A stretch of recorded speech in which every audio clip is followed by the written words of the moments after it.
You're listening to Salford City Radio 94.4 FM, the Friday Sports Show, with your host, Jimmy Petruzzi, bringing you all the latest news from around the world and the local area. And we're very fortunate on this show to have world-class athletes, top-class footballers, coaches, participants from around the world, giving us an introspection and perspective on their take in sport. But also we aim to engage the local community and increase participation and an awareness as to what's going on in and around the area. With a view to, we're very fortunate to live a very communal area. Salford's fantastic. We're blessed in the sense we've got so many great sporting establishments in the area.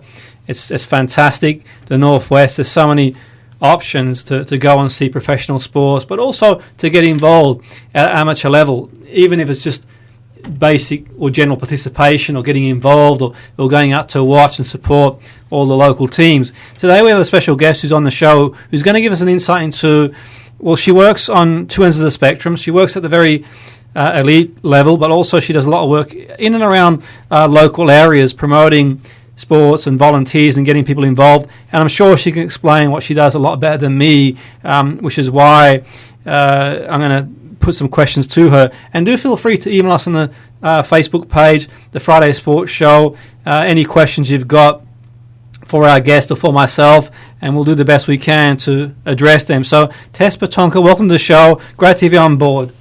Hi Jimmy, thanks for inviting me. I'm quite excited to be here. Yeah, no, it's great to have you on board, and part of our goal for the show, Tess, is to increase participation and awareness of sport in the local area. There's probably not too many people better placed than you to do that with your vast experience over many years doing what you do. You have a variety of different roles. Some are at the elite level, which no doubt brings its own pressure and commitment, but also you do a lot at grassroots level, at local level as well, which will be really interesting to see what your take is on that. Tell us a bit about what you do, Tess, what your roles are. So, Jimmy, I've been living in Manchester for the last 20 years, and in that time I've always worked within the sports and sort of physical activity industry. So I have a variety of roles currently, as you said, both at the elite level and very much at the local level within Manchester. So my roles vary from working for Seiko UK, where I work on timing and graphics. So, for example, I've just come back from Doha, working on the World Athletics Championships, where I was timing the races and working as part of a team out there, which was quite stressful, as you can imagine. I also work for the Great Run Company, so I've been working with them all over this summer, promoting children's running events all over the UK, getting kids, especially primary kids, involved in 2K runs called Go Run for Fun. I also work for England Athletics. I deliver a course called the Sight Awareness and Guide Running course. So I hope to promote activity and running participation for visually impaired athletes within Greater Manchester.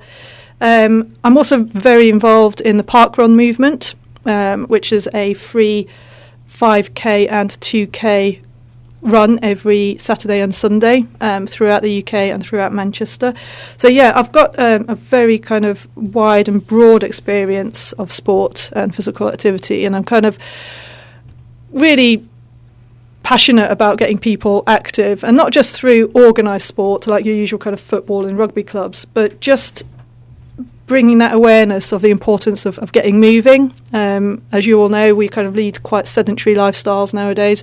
We might drive to work, we might sit on the bus, we might sit in an office on our computers for 8 hours a day. We then go home, we sit on our sofas.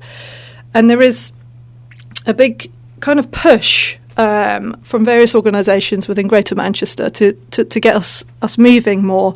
Obviously, benefits of moving are huge, both to our health, and not just our physical health, but obviously our emotional well-being as well. So there is a big shift, not just in Greater Manchester, but within the whole of the UK, to increase how much we're generally moving. And I'm kind of, as I say, I work on the elite side, but I also very much work on the sort of local, basic level of getting people moving. That's really interesting, and I guess our listeners are intrigued no doubt, into how you got into what you do. I mean, you're very passionate about sport and participation. Equally, you mentioned getting people moving. We spoke before the show, you talked about cycling 10 miles.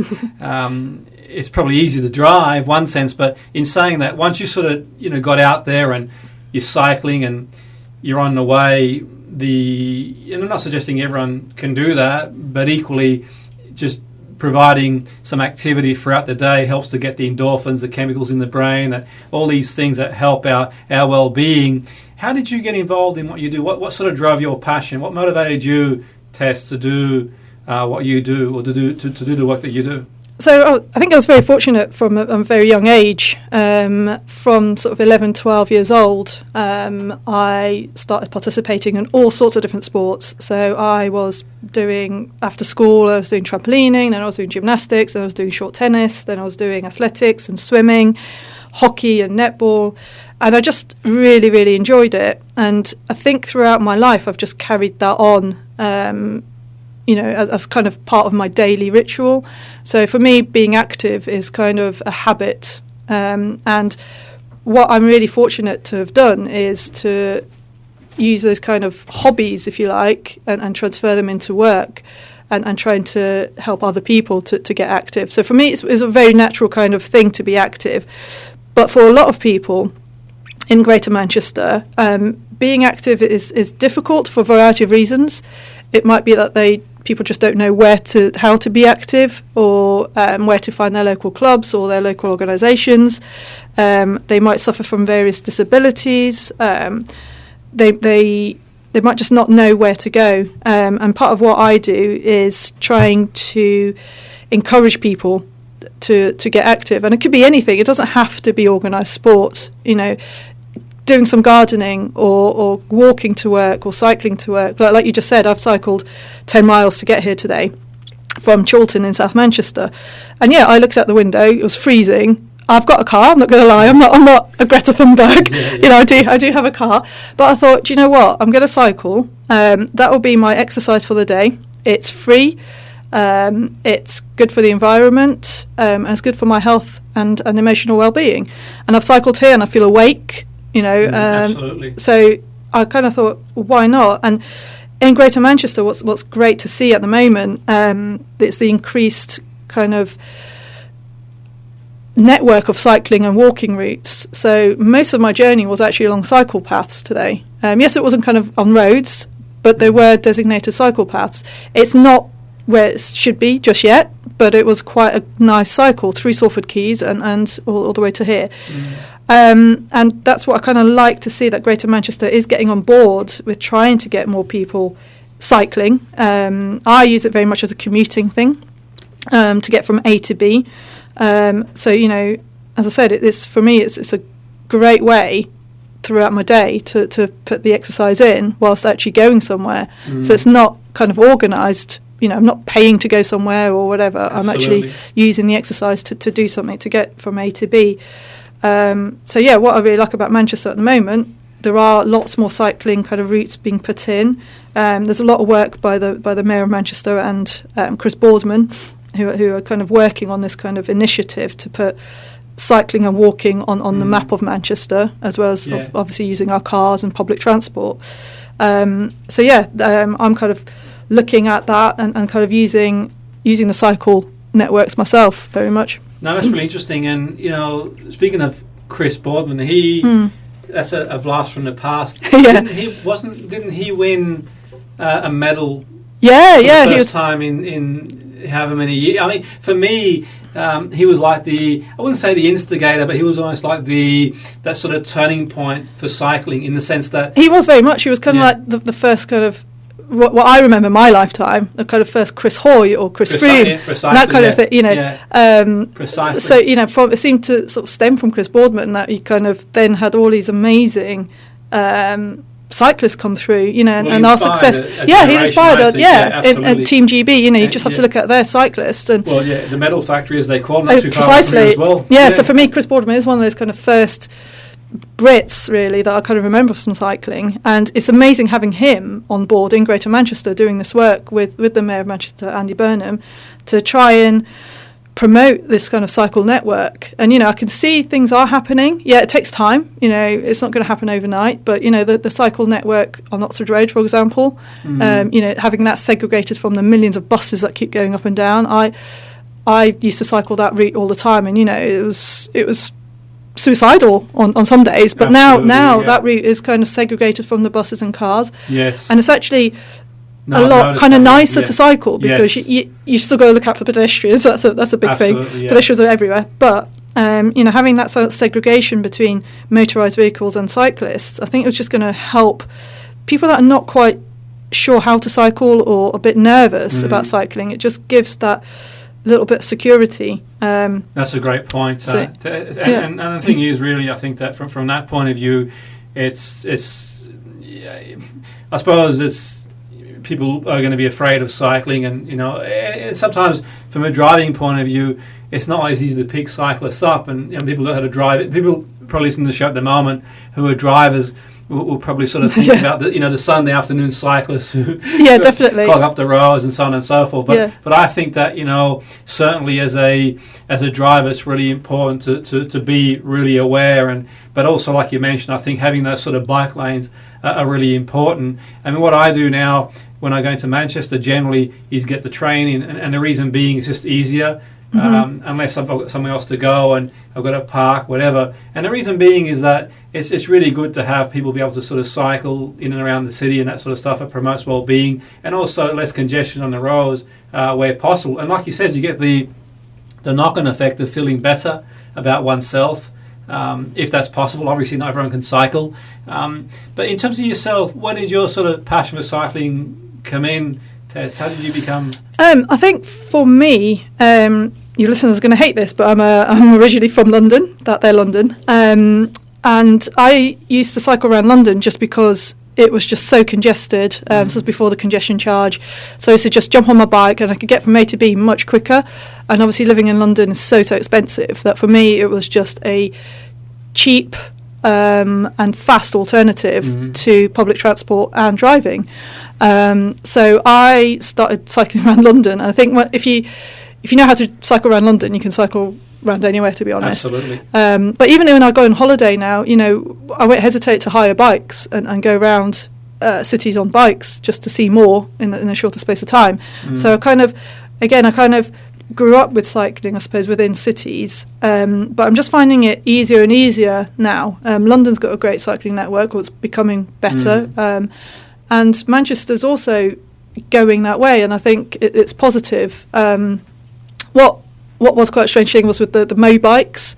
That was quite a strange initiative when these kind of Mo bikes came in, and absolutely people it kind of worked for a while, and then people started throwing them in the canals and just totally leaving them all over the place. But that's kind of what we should be thinking about, is giving people that accessibility to cycling. I'm sure that's going to come back, that kind of thing. But even walking, Tess, for me is like providing pathways to walk as well, where there's not cars flying about and that sort of stuff. And I think Manchester's a really nice city. It's a vibrant city to walk around. And definitely. I think it's really buzzing. And sometimes when I get off the train in Manchester, be it Victoria, Piccadilly, you walk out and it's a really vibrant place. There's a lot going on, and you walk through, and you can walk 3 or 4 miles. You don't even know you've walked 3 or 4 miles, because there's all sorts of things going on, and shops and that sort of stuff, really. And I think for me, it's really important to provide walking spaces for people without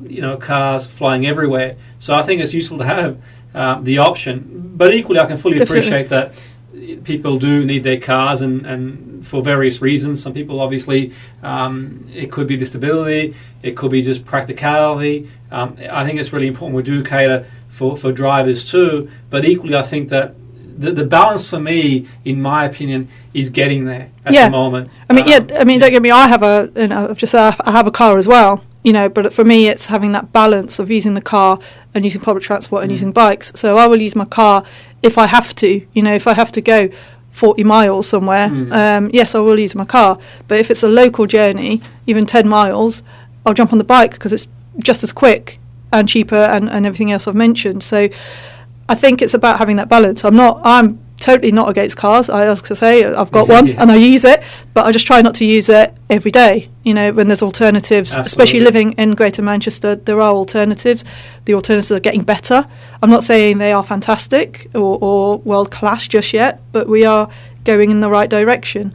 Yeah, now one of the greatest cities I've seen that I've been to, and I've not been to every city in the world, but other cities I've been to is Amsterdam. It's of course, yeah. phenomenal. It really is. And Amsterdam, you just see bikes everywhere. Yeah. You see people cycling in a very kind of nice way. And this is going to say, as a driver, I see a lot of idiot cyclists on the road. Yes. I also see a lot of idiot drivers. We all know this is that kind of fight between drivers and cyclists. And you know, when I drive, I hate cyclists. When I cycle, I hate drivers. And you know, I'm like everybody else probably in Greater Manchester that drives or cycles. But yes, Amsterdam. Sometimes the delivery cyclist. Yeah. And that's nice. Oh God, yes. They've got a job to do, and they've got so many orders to do. Yeah, but sometimes they don't have lights. They don't have lights. They go flying through. You've got to really concentrate. They're dressed in black clothing, and you're just oh my God. Twilight as well, and that's a struggle. Flying everywhere. But I can fully appreciate it's their job, and you know, it's commendable that they are working and they're getting out there. But equally in saying that, if you're driving and you know, one comes flying in front of you, it's one of them. I'll be the first to sort of like hold back and not curse, because I've been on both ends of the spectrums as well. But that's really interesting, and I think we've got a long way to go before we sort of have that Amsterdam type. We do. That's a model to work for, isn't it? But it's a model. I think Amsterdam is always a kind of first kind of where councils look at, because that's got it right. You know, it's got the segregation, it's got people on their bikes. You know, it helps that Amsterdam is totally flat. Don't get me wrong. It's to cycle here. Course, I've had a couple of monster hills to get here today. So you know that there is that sort of geographical thing. But Amsterdam is absolutely a cycle mecca, and I think you know, everyone that is within cycling or looking at how to improve cycling networks does look at Amsterdam, definitely. But I think also in Amsterdam too kind of reflects on that activity level, reflects on the. I mean, I've only been there in passing, you know, through work commitments and sometimes just going out there and having a look around.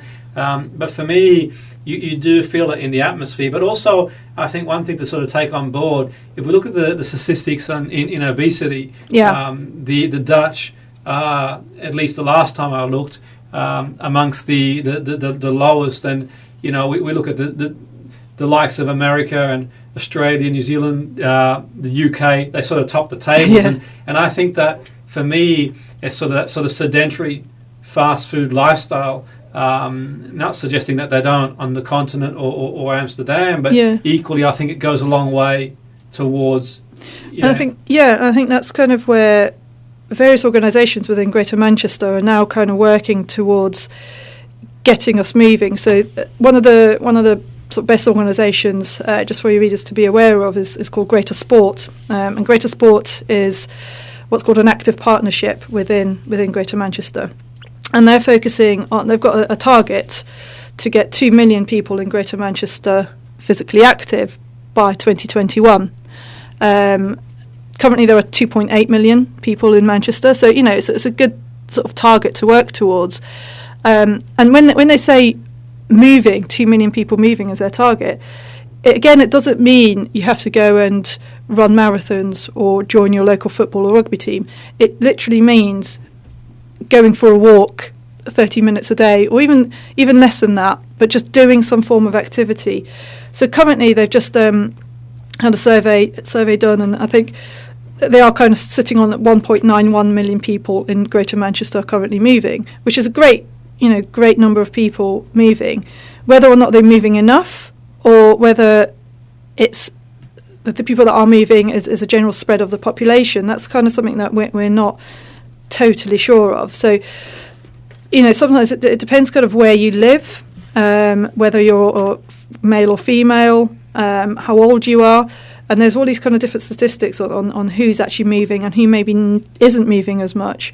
So they are kind of working on sort of maybe lower socioeconomic areas, you know, where people have been proven not to move enough. So there's all sorts of kind of research going into who is moving, who isn't moving. And Greater Sport are doing some amazing work with various other organisations to try and promote moving and bring in various initiatives. So your listeners might have heard of initiatives such as a Daily Mile, So the Daily Mile is an initiative that's been brought into schools primarily, but also more so into workplaces as well.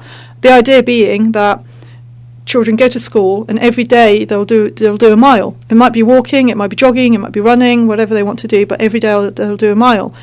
They're trying to sort of encourage workplaces to do the same. So if you've had your lunch hour, or if you've had a lunch, why not go as a little group, just walk around your local park if there's a park nearby for a mile.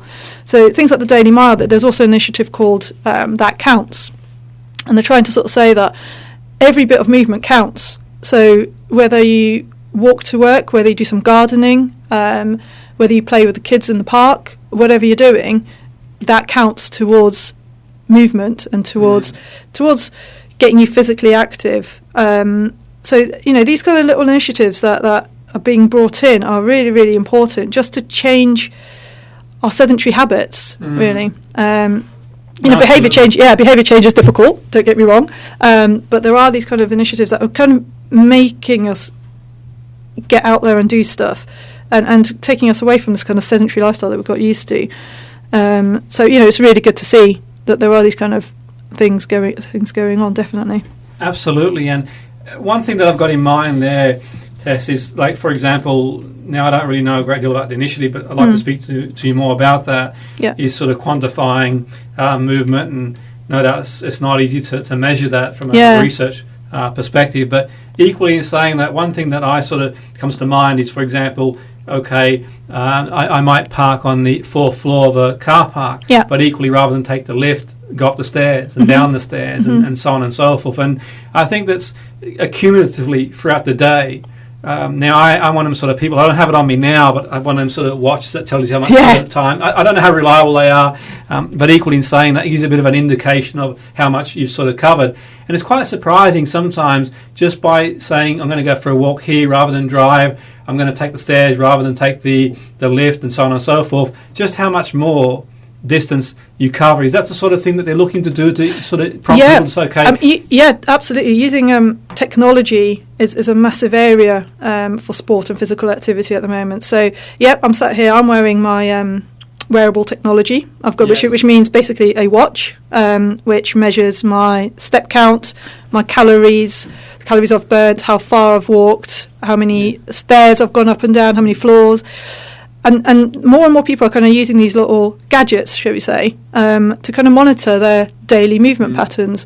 I've just recently returned from holiday, and I was walking about 12, 13 kilometres just sightseeing, whereas it didn't feel like it. But, kind of when I look back, I was like, oh, wow, I deserve a beer now because I've walked that far. So, wearable tech is becoming a major thing. Things like apps on your phone. So a really popular kind of app that's been going for a few years has been the Couch to 5K app, which most people have heard of. So it's to basically help you from being very sedentary to being able to run a 5K.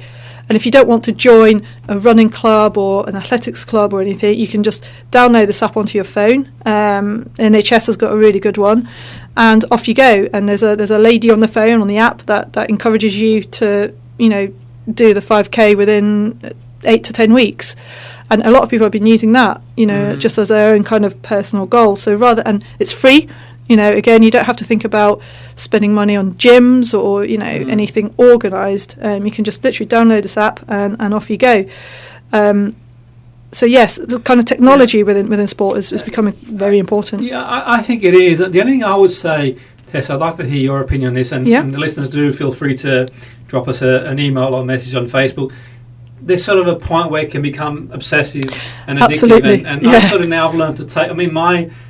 gadget told me how much sleep I had too. I don't know how reliable that was, but that said and done, I just felt Tess was getting a bit too over the top for me. It was too, I'd sort of spend too much sort of time, not obsessing, but focusing on what have I covered and what have I done. Is there sort of a fine line? Do you think using it as a mechanism to get a better sense of self-awareness of how much activity we've done, or do you think it can be a bit obsessive at times to some people?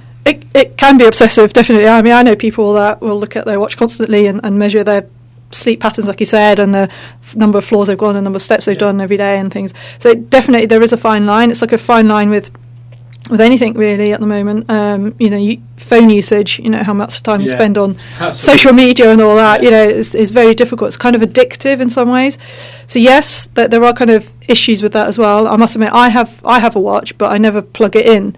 So I'll occasionally look at what's been happening on my watch, but I won't obsess about how much I've done or anything, because I know generally that I move quite a bit, so it's not kind of something that I need to look at. The only time I kind of look at it is when I actually go for a run and I want to measure my distance or how fast I've run, but otherwise I don't really look at it. But yes, there is a fine line between kind of getting obsessed about how many steps you've done, but then at the same time, is it better to be like that than not move and not be kind of obsessed with it? So I think it's things. Each case is independent. Everyone's different, I suppose. But I think that I suppose the analogy I would use, Tess, it would be like, for example, people who go on a diet, for example, and they sort of start to worry. So obviously, if they've got a specific nutritional plan they've got to adhere to, that's nothing altogether different. But generally speaking, you sometimes see, and I've been a person like that myself in the past, where I kind of start focusing too much on what I'm eating. Rather than, just being sensible. And all of a sudden you start reading every label, and has this got this, has that got that? And I think there's sort of a fine line between the actual worry itself, was going to probably be more detrimental than the doing itself. But I think you made a good point there. You're aware of how much activity you do anyway. It's all good. I'll sort of carry on doing it. I think for me, it's about complementing what we do rather than becoming the fulcrum. And that sort of goes, unless someone's sort of seeing a professional for professional guidance, for whatever reason, it's a different story. But the general person, for me, I think it should be more complementary. It's definitely like an addition to things. It's not, it's not the be all and end all. And I think I'd like to say to your listeners, if you know somebody that you think that might be kind of obsessing about these things too much, have a quiet word with them. Don't be scared to sort of approach them and just sort of, sort of say, and just find out if they're kind of okay and things. Obviously, we all have to look out for each other, and when it comes to physical activity, weight loss, like you said, or eating habits, we all need to look out for each other. And yes, if you do notice that somebody is a little bit going a bit too far with this kind of technology stuff, then definitely have a word or get some advice from somebody about how to approach that person. I think so. Sort of professional guidance in that area. I think these things should complement what one does.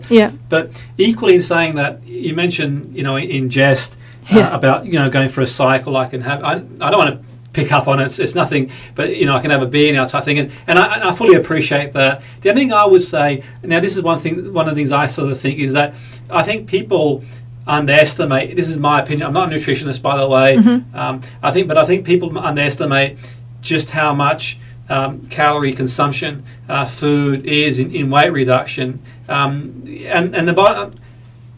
the irony is that we'd have to pretty much cycle 10-20 miles to probably burn off a cheeseburger, so to speak. So do you think sometimes, in your opinion, Tess, people underestimate nutrition? They kind of go to the gym, they go for a walk, they go for a cycle, and then what they do is they almost undo the work they've done by... For me, I roll with an 80-20 rule. My goal is to eat well 80% of the time, and 20%, go for the pizza, have this, have whatever, because I think that works for me. Some people have got nutritional plans they have to adhere to because of for various reasons, whether they're an athlete or maybe for medical purposes, and that's sort of, obviously professional guidance. But do you think sometimes people underestimate that I've gone for this cycle now, I can have 3 or 4 pints, and it kind of undoes the work that they've done? Is that sort of fair? Yeah, no, definitely. I think people don't realise kind of how much food is part of our kind of being healthy. Yeah, we always focus on having to do exercise and go to the gym, like you said, or cycle or run or walk or whatever. But food is a massive, massive part of our health and well-being. I'm very much like you. I'm not perfect with my eating habits, but 80% of the time I probably am. 20%, yes, I'll go and have a beer and a burger and some chips, of course. And that's like, for me, that's like a nice treat, something to look forward to or whatever. So an occasional takeaway, absolutely. It's a treat. As I say, it's something nice to do. But I don't have that every day. Yes. I look at my high street where I live, and I despair sometimes. It's like takeaway after takeaway after takeaway, restaurant, bar, pub, restaurant, takeaway. And when we get food from takeaways, we don't know what's in it. It's going to be highly calorific. It's going to be quite bad for us, and all the rest of it. So what I aim to do is generally we'll cook at home, and occasionally we'll get the takeaway. So because then I know what's going into my food, and I'll try and eat as healthy as I can. And I don't link too much of that kind of exercise with eating. If I go for a 10K run, it doesn't mean that I can have fish and chips and a curry and a Chinese, following that. So I kind of, I know that eating healthily makes me feel better, so I will aim to eat healthily. And I think that's where we should also think about food and exercise go hand in hand.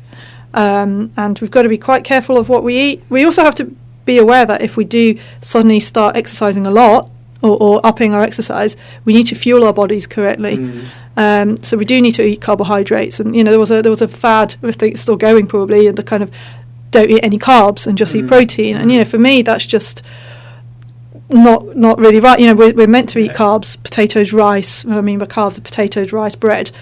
As long as we don't go over the top. And again, I'm not a nutritionist, but it's the kind absolutely. I think so. Unless obviously someone's got a plan in place for whatever reason, they've got a plan, or maybe from a medical point of view, they're not able to eat those certain foods. Then okay. But equally, in saying that, I think a balance is key. I think part of the issue is, I think, Tess, for me, and the listeners will probably agree and can agree with this sort of sentiment, is that things seem to change. What's meant to be good for you one year is good for you the next, and that's the sort of thing. And also these days there's so much range out there, and people say, well, it's gluten free, but then it's high in sugar, and then you go for a salad, for example, at the restaurant, but then they've got dressing that's got so much sugar and salt, and it's not always easy. And I think that sort of it's not easy for people to sort of make that decision. Because if you're not a trained nutritionist, for example, then it's difficult to make that sort of decision as to what is what, or what does this involve, and so on and so forth. So it's not easy in that respect, but I think a sensible thing to do would be to get a balance, because that equally, just like those fitness monitors, I think can be and become obsessive, and that's a sort of danger as well. And I've got to admit, I hold my hands up. There was a point in my own life where I sort of got so focused on low fat this and low whatever, and it was causing me more problems psychologically, thinking, okay, I was spending more time than I should spend in the supermarket reading things, and you go for a social meal, reading what goes into it and that sort of stuff, really. And that in itself for me was psychologically detrimental, because then all of a sudden you're neither here or there. I think you're right. It's the balance. I think life generally is a balance between different things. So we've got to balance exercise, but we've got to balance with rest. As kind of a high level athlete as well, you probably know that if you don't rest properly, you're not going to perform properly. Absolutely. So and sometimes people forget that if they over exercise, they're not giving their bodies enough time to recover. So it's always a balance. Everything is a balance, and if you get that balance right, you're going to have a healthy, long life. If that balance goes out of tilt, and whatever you're talking about, whether it's food or exercise, you're going to struggle later on, or emotionally, physically. So I think life is a massive balance. Some of us find it a bit easier to balance things, some of us find it a bit harder, and it's kind of a I wouldn't say that I'm fully balanced. As I go through life, I'm learning how to balance myself through all sorts of different things. But you're definitely right. Life is a balance. No, I'd like to see, as well as that, they talk about the initiative to get more people involved in activity, and I think I really commend that. I think that's fantastic, and I really want to get some more information on that on the show. But equally, I think that nutrition as well, getting people educated on nutrition would be a great thing as well, and for me, also the mind too. Now, things like mindfulness have been proven to be effective. It's not for everybody, and I think, in my opinion, sometimes mindfulness is portrayed in the way it probably isn't. But mindfulness meditation can go a long way to helping our emotional regulation too. Because they go hand in hand. And the listeners will probably agree, life isn't easy, Tess, for a lot of people. We get up in the morning, we've got deadlines and bills to pay and all these things that we need to do. And, sometimes you get home from work and the last thing on your mind is to go for a walk or go cycling because you've sort of had a tough day. Mm-hmm. But then I think sometimes that's probably when we should be out there and doing and sort of letting off some steam. But equally, I'd like to sort of see things like mindfulness, not in an intrusive way, in a non-intrusive way, presented to go alongside activity. Because the mind and body is one system. Yep, absolutely. I think regulating both would go a long way to having a more active, motivated, robust environment. That's a good place to be around. Now, you've been around the highest level athletes, Tess, and recently you've been away in Doha. And can you tell the listeners a bit about the work that you do at that level, the sort of work that you do for, is it Seiko? So it's Seiko UK. So, I go to worldwide kind of events, and I work with Seiko on timing and graphics. So that means good timing the races. So when for example, when you're watching athletics on TV and you see the clock in the sort of bottom right hand corner and you see the ticker go across with split times, that's kind of what we do, and I work as part of the team to send that information out to millions of people watching across the world. I also work on what's called transponders, which so when athletes run around the track, they wear little chips within their bibs. So that means that every time they pass a split point, we know what time they're at that split point. Wow. And the technology is always evolving. We're working on a new bit of technology that hopefully is going to come into the World Championships in China. And it's always working around that kind of elite level for me is fascinating, and that must bring its pressure as well. Definitely, because I'm there, I've got about 6 computer screens in front of me. I'm having to press buttons at exactly the right time. Wow. If I don't press a button, that information doesn't get sent through to TV production companies, and viewers won't get the information. Yes. Coaches won't get the information. Yes. The athletes won't get the information. It's like radio broadcasting. Exactly. I was like, hey, you've got loads of buttons. I just want to press everything. It's the same sort of thing. It's like all these different things that you have to do at the same time. So yes, during the actual events, it is very stressful. It's very pressurised.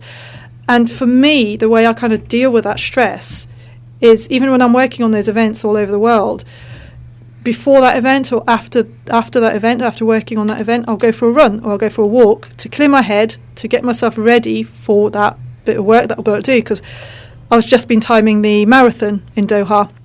Obviously that's a 2.5 hour race. So for 2.5 hours. Depends how fast you are. Depends how fast you are. I had to be totally switched on. I also worked on the 50 kilometre walk. And if now, I was running it, you could have a beer. Yeah, you could have it could be there for 3 or 4. Yeah, with the 50 kilometre walk, wow. That took 4 hours, and that's 4 hours of high-end concentration. You have to know where each athlete is, who's that's leading, amazing. who's in the second group, who's in the third group, who's dropped out, who's got a penalty, what's going on, as well as pressing the right buttons at the right time, speaking to my colleagues on the course and sat next to me. It is a very pressurised job whilst you're doing it. Don't get me wrong, it's amazing fun and we have a great time, but it is stressful because a single mistake will go all over the world basically. Absolutely. So it's amazing working on that. It's amazing being right close up to the athletes and the coaches and chatting to them and seeing, sort of getting an insight into how they feel on the day and what they're going through. And what was it like over in Doha? What was the experience like? I mean, I knew a few athletes who'd been out there competing. What was the actual vibe like out there? Doha was a definite experience. It was a different championships to all the different other championships I've done. Firstly, Doha is in the desert. It's a desert city. So the heat, obviously, you would have known through the press, it was unbearable. It was amazingly humid, amazingly hot. The stadium itself, they kept acceptable because they had air conditioning within the stadium. So even though it's an open stadium, the aircon was on. So environmentally, not brilliant, but for the athletes, they had to have that. Yeah. I worked on a lot of the out-of-stadium stuff like the marathon and the 20-kilometre, 50-kilometre walks, and they had to start at midnight because of the temperature. So Wow. the races started at midnight. As a team, as with Seiko, we didn't finish some days till 6 a.m. So it was basically a night shift, which was very weird. We've never done that before. So it was a very strange championships, I'd say. The Qataris don't really understand athletics so much, so the spectators within the stadium weren't quite aware of what was going on. I remember there was a sprint race starting, and usually, so I worked at London 2017, the World Championships there as well, and there were 60,000 people in the Olympic Stadium for that. Mm-hmm. And when every sprint race starts, everyone goes silent. You can hear a pin drop. In Doha, because the Qataris didn't quite understand athletics and how athletics works, they were sort of chanting football chants before the start of a race, and it was just really strange, because they love football. They're gearing up for the World Cup. Yeah, exactly. Yeah. And you can see there's all this infrastructure going up for the World Cup. It almost felt like the World Athletics Championships were kind of a test run for the World Cup in some ways. Absolutely. But there were all these people chanting within the stadium before a race, and we were going like, "Shh, be quiet! We're about to start a race. We need to hear the gun, for our timing purposes and all sorts of things." And it was just a very different championships. I could go into whether I think they should have been held in Qatar or not, but I probably won't at this point. So there were kind of a lot of issues surrounding that. Seb Coe's kind of views on why it was there, should it have been there, and things like that. But for me, working on the championships there was amazing. I love travelling anyway, to see the sort of the culture, and was fascinating. Again, I'm not going to go into whether I think it should have been there or not, but it was a definite sort of interesting experience. No, it's an interesting point you make, and I think one thing to take in consideration, you mentioned you worked at the 217. Okay. Yeah. I think one thing to take in consideration is, for me, that almost raises the bar. I think sometimes, this is my opinion, we kind of take for granted just how passionate the great British public are and how they get behind. And if we go back to 212, the Olympics and the Paralympics, it was amazing. It really was how the British got behind. I went to London for a week on that, and it was precisely fabulous. Yeah, and I think sometimes it's almost like, okay, we sort of forget from the perspective that over here. Sport is huge. It is a sporting nation, and done successfully. It showed how a bit of funding.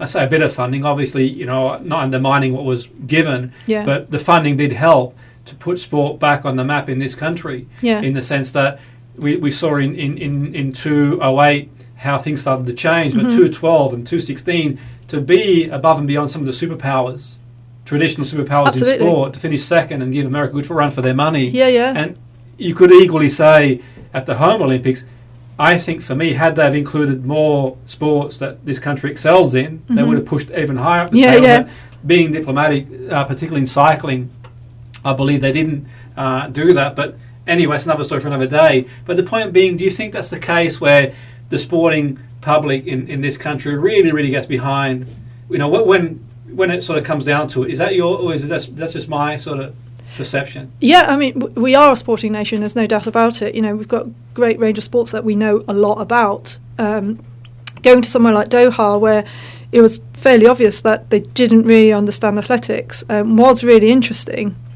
And maybe we do need to take sports like athletics to places like Doha to kind of educate the public there about the sport. My only issue with having it in Qatar was that I felt a bit sorry for the athletes themselves within the stadium, because the stadium was empty most of the time, and these athletes have worked their bums off to get to that level, and yet there were hardly any spectators within the stadium. We as a nation in the UK are amazingly passionate about our sports. I think since 2012, with all the lottery funding that's gone into sport and into our athletes, we have become even a bigger sports nation or fan base. Our fan base is amazing, and when we hold big championships, the participation that follows from those as well, it does increase. So I think we have definitely improved on the way that we put events on in this country, and you can see that's kind of like spreading to other countries. So I went to Rio 2016. I was there, and I could see a lot of the same kind of principles from London 2012 were in Rio, with the games makers, with the volunteers, a very sort of similar structure, and you could see how the same kind of things were being used in Rio as had been used in London, because London was so successful. So they used the same kind of strategies in Rio, which was really interesting to see, being a very different country, so far away. I think we set a kind of a precedent for international events around the world, and I know the International Olympic Committee still look at London and go like, that was amazing, compared to sort of Athens maybe, let's use that model. Yeah, no, absolutely. And I think each city brings its own unique experience, and it's difficult to compare like for like. But one thing's for sure, we know that when there is an event here, the British public do get behind it. That's been instrumental. We've seen that. But the only thing I would say, Tess, I would like to see more media coverage throughout the year, rather than once every 4 years or once every so often. And this sort of was my sentiment at the Women's Football World Cup. I thought, fantastic. Can we sort of keep that up?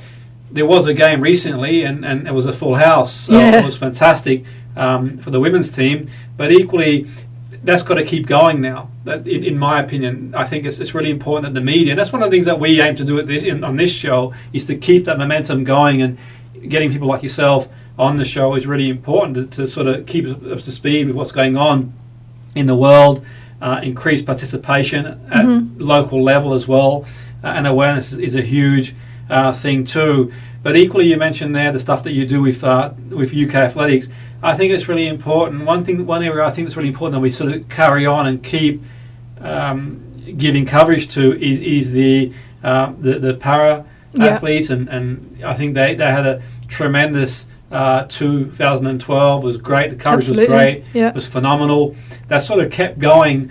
My concern is, I've got to admit, is the funding. I'm always sort of got an ear out and thinking, I hope that the funding continues, because sports, and I always mention on the show whenever I can, sport means a lot to people.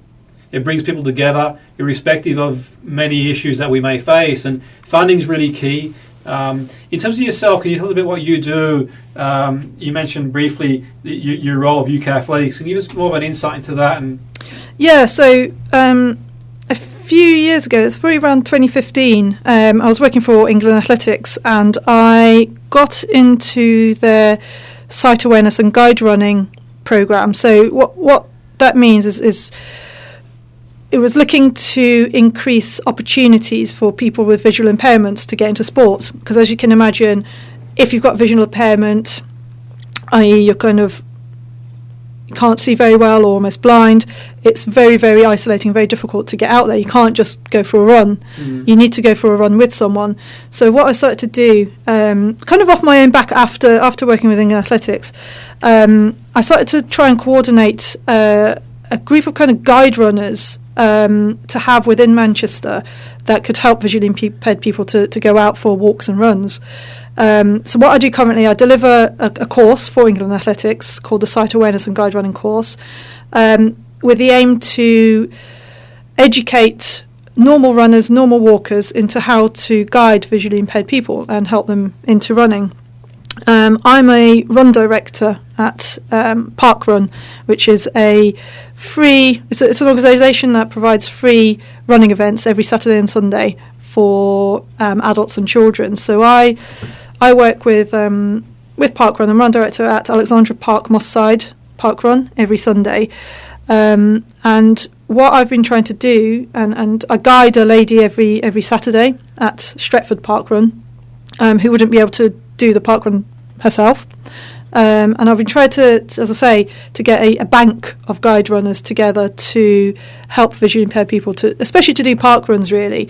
So parkrun, for listeners that don't know, it's an amazing initiative which set up about 14 years ago in London. It's a free 5-kilometre course for adults every Saturday around a local park, or a 2-kilometre course for children every Sunday. Both start at 9 a.m. on Saturday and Sunday. Within Greater Manchester, there are currently about 13 adult park runs. So there's park near where you live that offers this free 5 kilometre run, or walk or jog. You don't have to run it. You can walk it. You can jog it. You can do what you want. And it's a great organisation. Something that's really easy to get into. I'll say I think every borough in Manchester now has a parkrun. I think Salford are actually looking to bring one up. They have got a junior one in Salford at Buell Park. Okay.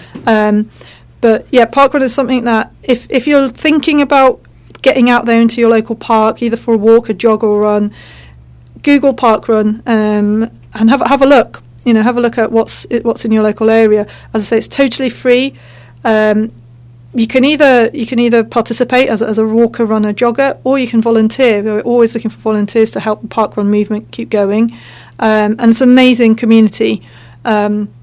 I say I volunteer as a run director for the junior parkrun, but you can marshal, you can timekeep, you can hand out finish tokens, you can do all sorts of different roles within this parkrun, and you can be under 18. You don't have to be over 18. You can be and still volunteer. So I would definitely recommend people to just have a little gander, have a little look. Parkrun UK is the official website. So Parkrun are not just in the UK; they are actually abroad as well. They're kind of an international movement, and it's just a really, really good way to get into it. You've got all sorts of levels of abilities. As I say, someone might take an hour to do it. Some might take 15 minutes to do it, but it doesn't matter how long you take. It's for everybody. And I'm working very much kind of on opening up our local parkruns to sort of disability participants as well. Yeah. So whether you're in a wheelchair, whether you kind of need a walking aid, whether you are visually impaired, my local parkrun, let's say the Alexandra Park Moss Side parkrun, is actually fully pathed. It's flat.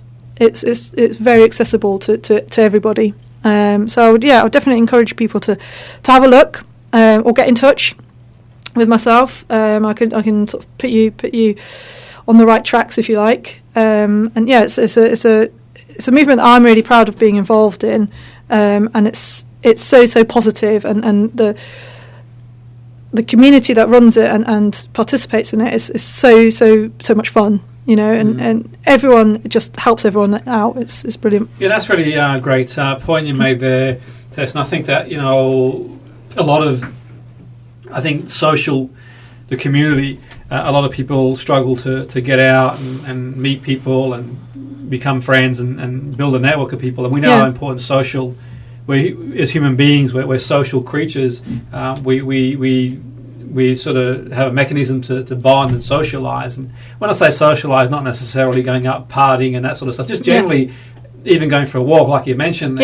For some people, it could be the only time of the week they get out and meet people. Yeah. Now, I'm not saying it's a bad or a good thing, but equally the option is there to get out there. And I think that it has that sort of byproduct. As well as meeting people, you're walking, getting fresh air, and you've also got some really, really beautiful winter's days. I mean, there are times even throughout the winter that the sun is shining and it's nice, and you get out there and it's really, really nice time to get out, and equally you can meet people and have a good time and talk to people. And do you find that creates a community spirit, Tess? Do you find that? God, absolutely. I've talked about myself being naturally kind of active and always being active, but what parkrun's even given me is given me a whole new social circle.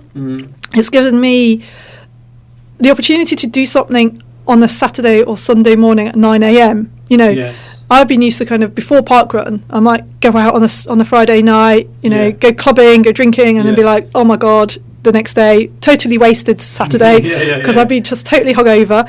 But what parkrun's given me is that kind of, I'll go out on a Friday night, don't get me wrong, and I'll have a few jars, but I'll also think, right, I've got to get up for parkrun because I'm either volunteering or I'm running it or I'm actually managing it, and I can't turn up half cut to parkrun. So exactly, it kind of gives me that in kind of what's the word? The kind of inspiration, not to go mad on a Friday or Saturday night, and then to do something really positive on the Saturday morning. You just become more productive. I just become more productive. So I'll get up at 8:00 a.m, go to my local parkrun for 9, help out, or as I say, run myself or whatever, and I feel great. I will then sometimes go for brunch as a little group from parkrun. Usually they're near a cafe or park cafe or something like that as well, so we can go for a quick brunch. And it's just a very good community kind of spirit. So yeah, it's given me a lot. I know the people that I work with on parkrun, it's given them a hell of a lot as well. Whether building their own confidence, putting something down on their CV, whatever it is, whatever reason you do it for. I mean, having that to look forward to for some people too. It's like, throughout the week. Throughout the week, yeah. Absolutely. The lady I guide at Stretford Parkrun, Helen, she loves it, and she's built up a whole new social circle. Yeah. So she's visually impaired. It's difficult for her to get out by herself. In fact, she can't. So this has been a kind of a life, almost I'd almost say life-changing thing for her, to become involved and for me to be part of that, and for my other guides, which I'd like to shout out to all the guides that I've worked with. Thank you very much for your help and things. It's a two-way street. I've got a lot out of guiding Helen, and Helen's vice versa, and so have the other guides. So again, I can't stress how parkrun has been for myself, but for so many people that I know, how much it's improved their lives really, and their well-being. So yeah, if anybody's interested, please have a little look at Parkrun UK and see what you think. Absolutely. It's been fascinating, Tess. It's been really, really interesting to have you on the show, and no doubt the listeners listening in has been really enlightening in the sense that they're more aware of what they can do to volunteer, and also an insight into your work, the spectrum of work that you do with elite athletes, but all the way through to, like you mentioned, park run, where people of all abilities can get up and get involved, which is really, really good. We're sort of moving towards the end of the show. It's gone really quick, and do email the listeners and let us know what your thoughts are and anything that we talked about today. Do feel free to drop us a message on our Facebook page, Friday Sports Show. Now, if anyone wants to get in touch with you on anything that we've talked about throughout the show, Tess, do you have any sort of website you can direct people or contact details that they can sort of in view of park or anything like that? Is there any sort of details? Yeah, absolutely. Anybody can email me if they want to find out any more about. I mean, we've only touched the surface here. I'm quite conscious that there's so much stuff going on in Greater Manchester that I've probably not even touched on or mentioned. Is why we want to get you back on the show. So yeah, I'm gonna have to come back with like loads of stuff that people can get involved in, because there is loads of stuff, and there is loads of stuff that's free and accessible, and this is the key as well. You don't have to spend loads of money or anything like that, or have the latest kit to do all these different amazing things in Greater Manchester. So yeah, you can definitely email me. Mm-hmm. Do you want me to? Yeah, I mean, I can provide that for the show, and we can sort of provide. Email me. I'm on all the usual sort of social networks. Yeah. So if you just pop my name into whatever search engine you're using, Tess Ptonka, Ptonka, you'll probably find me on all sorts of on the usual social media channels. Absolutely, and really want to thank you, Tess, for being on the show, and the listeners for tuning in. So it's been really incredible insight into the work that Tess Ptonka does. Thank you for coming on board the show. Thank you, Jimmy. It's been fantastic. Thanks you to all the listeners for listening in. The Friday Sports Show, 94.4 FM, Salford City Radio, with your host, Jimmy Petruzzi. Till next week, same time, same place. Look forward to speaking to you then.